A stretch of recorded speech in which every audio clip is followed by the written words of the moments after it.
Hello friends, నేను మీ Chandu and welcome to my channel. Welcome to Tricon's channel.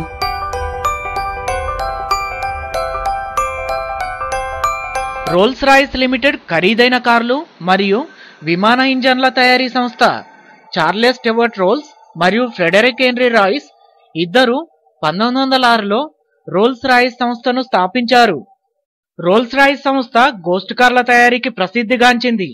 కానీ నిజానికి ఇది విమానాలలో వినియోగించే ఇంజన్లను కూడా తయారు చేస్తోంది. 1906లో ప్రాణం పోసుకున్న రోల్స్ రాయిస్ అదే సంవత్సరంలో తమ మొదటి కారు సిల్వర్ గోస్ట్ ను ఆవిష్కరించింది. తర్వాత ఈ కారు రికార్డు బ్రేక్ చేస్తూ నాన్ స్టాప్ గా 24,000 కిలోమీటర్లు తిరిగింది.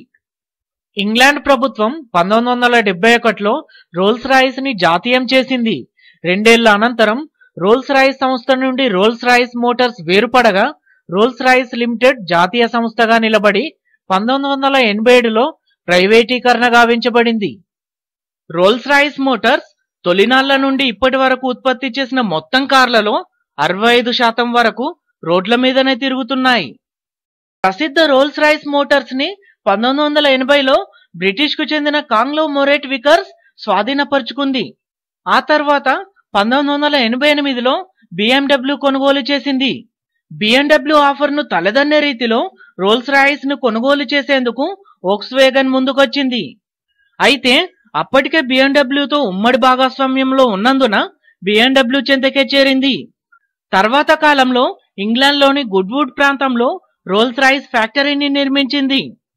2003లో రోల్స్ రాయిస్ ఫ్యాంటమ్ కారు ప్రపంచానికి పరిచయమైంది. BMW భాగస్వామ్యంతో రోల్స్ రాయిస్ అభివృద్ధి చేసిన మొదటి కొత్త జనరేషన్ కారు ఇది. దీనిని సుమారుగా 44,000 రంగుల్లో ఎంచుకోవచ్చు. ప్రపంచవ్యాప్తంగా అమ్ముడయ్యే ప్రతి ఫ్యాంటమ్ కారు కూడా జర్మనీలో ప్రాణం పోసుకుంటుంది.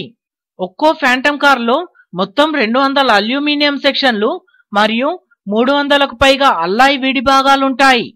వీటన్నింటినీ చేతితో వెల్డింగ్ చేస్తారు. ఒక్కో ఫ్యాంటమ్ కారు తయారీకి 2 నెలల సమయం తీసుకుంటుంది. రోల్స్ రాయిస్ ఫ్యాంటమ్ కారులో V12 ఇంజన్ ఉంటుంది. ఇది కేవలం 5.9 సెకండ్ల వ్యవధిలోనే గంటకు 100 కిలోమీటర్ల వేగాన్ని అందుకుంటుంది. రోల్స్ రాయిస్ కార్ల ముందు భాగంలో శిలలాంటి ఆకారంలో ఉన్న ఆర్నమెంట్ ని 1911 నుండి అందివ్వడం ప్రారంభించింది. ఫ్రంట్ గ్రిల్లులో అందించిన మెకానిజం ద్వారా ఇది రిమోట్ కంట్రోల్ తో లేదంటే ప్రమాదం జరిగినప్పుడు ఆటోమేటిక్ గా విచ్చుకుంటుంది. ప్రతి ఫ్యాంటమ్ కారులో టెఫ్లాన్ కోటింగ్ గల గొడుగులుంటాయి. టచ్ బటన్ ను ప్రెస్ చేయడం ద్వారా డోర్లలో అందించిన గొడుగులు బయటకు విచ్చుకుంటాయి. ప్రతి ఫ్యాంటమ్ కారు ఇంటీరియర్ లోని పైభాగం ఆఫ్ ఓల్డ్ స్ట్రే 75 చదరపు మీటర్లు ఉంటుంది. దీనిని పూర్తి స్థాయిలో నిర్మించడానికి 17 రోజుల సమయం పడుతుంది. ఈ టాపిక్ ఇక్కడితో ఎండ్ అయింది. మరిన్ని లేటెస్ట్ వీడియోస్ కోసం మా యూట్యూబ్ ఛానల్ ని సబ్స్క్రైబ్ చేసుకోండి. నేను మీ Chandu and signing out. Bye. Jai Hind.